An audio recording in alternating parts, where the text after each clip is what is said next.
আসছি পরবর্তী খবরে। টেন্ডার প্রক্রিয়া শেষ হওয়ার আগেই রাস্তা তৈরির কাজ শেষ। তৃণমূল পরিচালিত কৃষ্ণনগর পুরসভার বিরুদ্ধে দুর্নীতির অভিযোগ তুললেন তৃণমূলের এই কাউন্সিলর।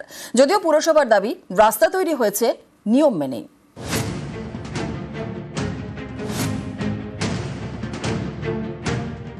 বেভার ব্লকের ঝকঝকে রাস্তা কয়েকদিন আগেই তৈরি হয়েছে।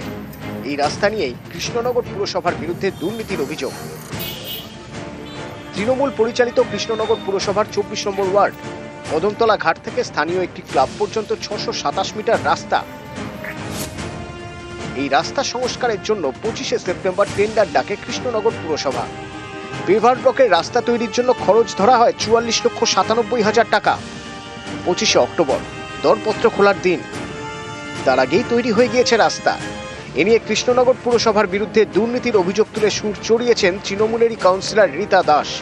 সরব হয়েছেন এক বিজেপি কাউন্সিলরও। নদিয়ার জেলা শাসক ছাড়াও বিভিন্ন সরকারি দপ্তরে অভিযোগ জানিয়েছেন তৃণমূল কাউন্সিলর। টেন্ডারটা ওপেন না হওয়ার আগেই কাজটা শেষ হয়ে গেছে। এই জন্য আমি ডিএম, এসডিও এবং প্রিন্সিপাল সেক্রেটারিকেও আমি এটা জানিয়েছি। টেন্ডার পাওয়ার আগেই কি করে কাজটা হলো, এটা নিশ্চয়ই এর মধ্যে কোনো দুর্নীতি আছে।